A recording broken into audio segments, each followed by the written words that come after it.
네, 안녕하세요. 예, 네네, 반갑습니다. 예, 문재인 대통령이 인도 현지에서 우리나라 내에 있는 것도 아니고요. 외국을 순방하는 그 길에서 기무사 조사를 위한 독립수사단 구성을 명령했습니다. 배경이 뭘까요? 예, 그 말씀하신 것처럼 예. 이미 이제 국방부에 올해 3월에 지난 이제 그 2017년도죠, 작년이죠. 만약에 음, 탄핵이 기각되면 네. 군이 이제 위수령을 이제 발동하고 예. 또 그 이후에 계엄령까지 이제 발동해서 촛불 민심 그리고 촛불 군중들 우리 국민들을 진압한다 이런 계획이 보고가 됐었거든요, 3월 달에. 네네. 이미 벌써 4개월이 지났는데도 불구하고 거기에 대해서 이제 수사가 이루어지지 않고 음, 그건 군에서 할 수 있는 활동이다라는 식의 판단을 국방부가 내렸기 때문에 이건 음, 더 이상 군의 기존의 국방부 검찰단에 의한 수사로는 불가능하다. 네. 진상규명이나 의혹 해소가 불가능하다는 판단이 들어온 것 같습니다. 문 대통령이. 예. 그래서 이제 국내도 아니고 해외 순방 중에 독립수사단 이제 그 구성을 지시한 것으로 보입니다. 방금 네. 말씀하신 내용 중에서요, 원장님, 군에서 할 예, 수 있는 활동이다라고 당시 이제 국방부에 예, 보고가 됐을 때 그렇게 파악을 했다라고 했는데 예. 어떤 부분이 과연 군에서 할 수 있는 활동이라는 거죠? 그러니까 이제 거기서 예, 이제 탄핵이 만약에 기각이 되면은, 예. 이제 이 시민들이 청와대에 진입할 수 있다. 청와대를 점거할 가능성이 있다라는 생각으로 음, 그렇게 했다라는 거예요. 네, 그러니까 이제 국방부가 이제 아직 이제 일어나지도 않은 네. 일이고 미래의 일에 대해서 이제 질서가 치안이 유지가 되기 어렵다라는 판단을 했다라고 판단했기 때문에 아마 국방부는 그렇게 별 문제가 없다라고 생각을 한 것 같습니다. 그러니까 근데 예, 폭도들이 있을 경우를 생각한 것이다. 뭐 이렇게 얘기를 해야 그런 되나요? 얘기죠. 근데 어, 폭도라고 얘기할 수가 없는 게 네, 네. 그게 이제 재작년 10월 29일 날부터 촛불 집회가 계속 이어져 왔잖아요. 그렇죠. 작년 2월, 3월까지요. 예. 탄핵이 파면이 될 때까지 박근혜 전 대통령이. 근데 그때 어떠한 상황에서도 폭력이 일어날 것이라고 생각하기가 거의 불가능한 상황이었거든요. 그렇죠. 노벨 평화상까지도 운운이 예, 그런 됐었는데, 얘기까지 예. 거론되고 전 세계적으로 이렇게 폭력이 없는 집회가 가능한가, 매주 음, 이어지는 집회가 이런 얘기가 일반적이었는데 네. 어떻게 군이 이거를 뭐 이제 탄핵이 기각된 것을 전제를 했다고 합니다만 그것도 사실 그런 일이 일어난 다음에 군이 계획을 세워야 되는 것이죠. 네. 미리 그렇게 위수령 그다음에 계엄령 게다가 시민에게 발포한다라는 말까지 들어가 있어요 네. 거기에. 그것도 종북대 보수의 대립구도 이렇게 음, 군이 판단할 수 없는 영역 그러니까 네네. 군의 정치적 중립을 넘는 영역까지도 거기에 문건에 적시가 돼 있거든요. 네. 이런 거는 국방부가 대단히 안이한 그런 인식을 한 것 같아요. 올 그렇죠. 3월에 보고를 받았을 때 이걸 빨리 수사를 했어야 되는 거죠. 네. 아마 그런 것들에 대한 문제의식 때문에 문 대통령이 그러한 독립수사단을 구성을 해라라고 지시한 것 같습니다. 참 이 얘기를 듣다 보면 우리 군대가 우리의 국군들이 지켜야 될 게 국민인지 일부 사람들인지 이런 것도 좀 헷갈릴 정도입니다. 이게 막 그렇습니다. 예, 당연하다. 예, 이렇게 얘기를 하는 거 예, 보면 예, 일단 군에는 군 검찰이 있습니다. 근데 이번에는 독립수사단이 구성이 된단 말이죠. 방금 말씀하신 이유들로 인해서 이게 예. 최초의 일이라고 들었어요. 그래, 군 독립수사단이라는 건 국방부 내에 예.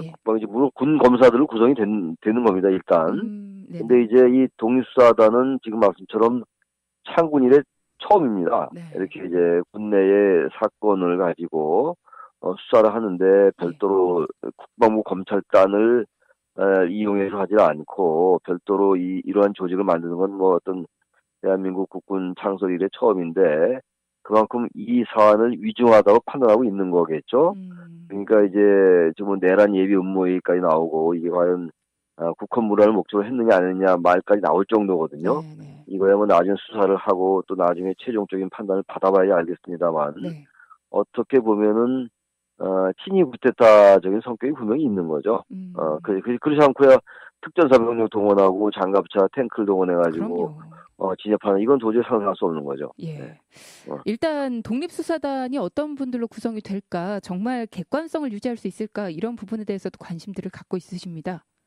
예, 어떤가요? 예. 아까 리포트에서 잠깐 음, 나왔지만요. 음. 국방부 장관이, 송영무 장관이 일체의 보고를 받지 않겠다. 자신은 네. 이렇게 얘기를 했습니다. 네네. 그리고, 독립수사단은 그야말로 독립이란 말이 들어간 것처럼 음, 전혀 지휘를 받지 않고 다른 조직의 네. 독립수사단이 자율적으로 수사를 한다는 얘기인데, 일단 국내 비육사 출신들 그리고 비기무사 출신들을 중심으로 국내의 검사들을 이제 조직화해서 이제 독립수사단을 구성하는 거죠.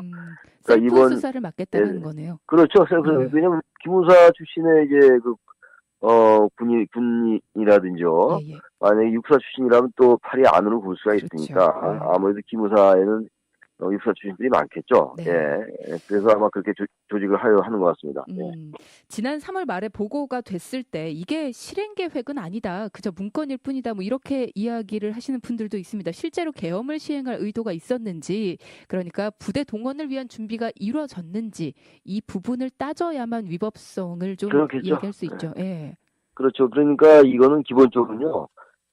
아마 이제 계엄령을 발동했을 때 이것이 법적으로 어떠한 문제가 있는가라는 것을 검토하는 게 아니잖아요. 그러니까 법률 검토의 성격을 넘는 거잖아요. 네네. 이 문건 자체가. 예. 그래서 위수령, 그다음에 경비계엄, 그다음에 비상계엄을 이렇게 이어지는 이런 것들이 아주 구체적으로 나와 있거든요. 네. 단계적이고 상황별로 이렇게 나와 있고, 그래서 부대의 지원과 배치가 아주 구체적으로 나와 있단 말이죠. 네. 전방 부대들이 이제 후방으로 이제 배치하는 거 이런 것들. 뭐 부대 이거는 이름도 나와 있고. 다 나와 예, 있죠. 예. 과거에 5.18 광주민주화운동 때 24단이 후방에 배치된다는 이런 것들하고 또 굉장히 흡사해요. 전반적으로. 그래서 이거를 과연 어떤 단순하게 치안 유지를 위해서 그냥 문건을 작성한 거라고 볼 수 있느냐, 이 문제예요. 이건 뭐 함부로 단정이 없다 하더라도요. 네네. 그러니까 이 부분들은요.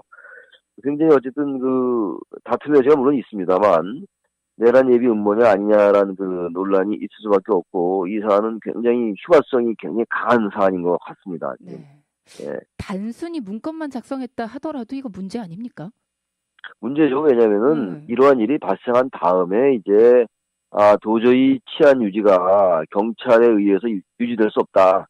이럴 때 이제 군이 나올 수 있는 거겠죠. 계엄령 선포하고 그러는 건데, 계엄령 선포라는 건요, 사실 준전진 상태나 있는 거거든요.